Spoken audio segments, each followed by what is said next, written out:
আচ্ছা দেখেন, এটা আমরা প্রচার করার কিছু নাই, যা হচ্ছে তাই হচ্ছে। আমি ভারতে ছিলাম, ভারতে আমার বন্ধুও ছিল অনেক, কিন্তু আমি খুব বিস্মিত হচ্ছি যে ভারতে আমি যেখানে লেখাপড়া করেছি তারা যে বুদ্ধিমান ভারত ছিল সেখান থেকে না গিয়ে যে উগ্র প্রচার শুরু করেছে, এবং সেই উগ্র প্রচারের কোনো ধারাবাহিকতা নাই। আমাদের এখানে গান হয় না, নাচ হয় না, এবং এটা পুরো ইসলামী রাষ্ট্র হয়ে গেছে, এবং এখানে কোনো কিছু নাই যেহেতু শেখ হাসিনা নাই। বিষয়টা যে না, সেটা তো আছেই, কিন্তু আমরা চাচ্ছি আমাদের জনগণের কাছে সামনে দাঁড়িয়ে কয়েকটা জায়গা খুব পরিষ্কার রাখা, এবং সেই কয়েকটা জায়গা পরিষ্কার রাখার জন্য আমাদের শিল্পকলা একাডেমি যেখানে দাঁড়াতে চায় সেটা হচ্ছে খুব পরিষ্কার বিষয়। তা হচ্ছে প্রথমত শিল্পকলা একাডেমি মনে করে যে আপনাদের শিল্পকলা একাডেমির কাজ যা আছে সেটা সম্পূর্ণভাবে জনগণের জন্য, জনগণকে কেন্দ্র করে আমরা যা করছি সেটা হচ্ছে যে একেবারে জনবান্ধব করতে চাই শিল্পকলা একাডেমিকে, প্রথম কথা। দ্বিতীয় কথা হচ্ছে যে শিল্পকলা একাডেমি সমাজের কেন্দ্রে স্থাপন করতে চাই শিল্পকর্ম।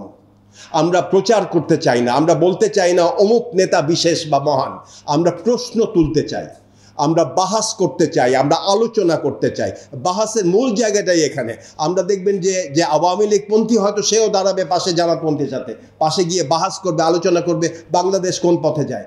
আমাদের কাজ না বলে দেয়া জনগণকে কি করবে, জনগণ জানেন কি করবে। আমাদের সম্পূর্ণ আস্থা আছে ভারতের মিডিয়া, তো ভারতের মিডিয়া প্রচার, বাংলাদেশের মানুষ জানে বাংলাদেশের মানুষ কি চায়। আমরা চাই ওই বাংলাদেশের মানুষের পাশে দাঁড়িয়ে তাদের চিন্তার যাতে আরও প্রসারতা ঘটে, তাদের চিন্তার অস্থিরতার বদলে নতুন চিন্তা আসে, তার জন্য গণমুখী শিল্পচর্চা। আমরা চাই উৎসবমুখর বাংলাদেশ, আর আমরা খুব পরিষ্কারভাবে চাই হাজার মালভূমির বাংলাদেশ।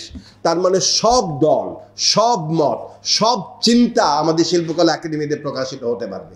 শুধু কিছু দিনের জন্য, এটা খুব গুরুত্বপূর্ণ, এবং এটা আমাদের যেটা এখানে একটা আমাদের প্রেস কনফারেন্স আছে, প্রেস বিজ্ঞপ্তিতে আমরা খুব পরিষ্কারভাবে বলেছি কিছু দিনের জন্য সেই ব্যক্তিরা যারা আমাদের গণ আন্দোলনের বিরুদ্ধে কাজ করেছেন, অবস্থান নিয়েছেন বিরুদ্ধে বা এখনও নিচ্ছেন, তাদের জন্য কি আমরা আহ্বান জানাবো কিছুদিন পেছনে থাকতে, এবং দলের বিষয় সেটা আহ্বান দেবো। এবং এইটা প্রেস রিলিজে আছে, এটা এখন নতুন না।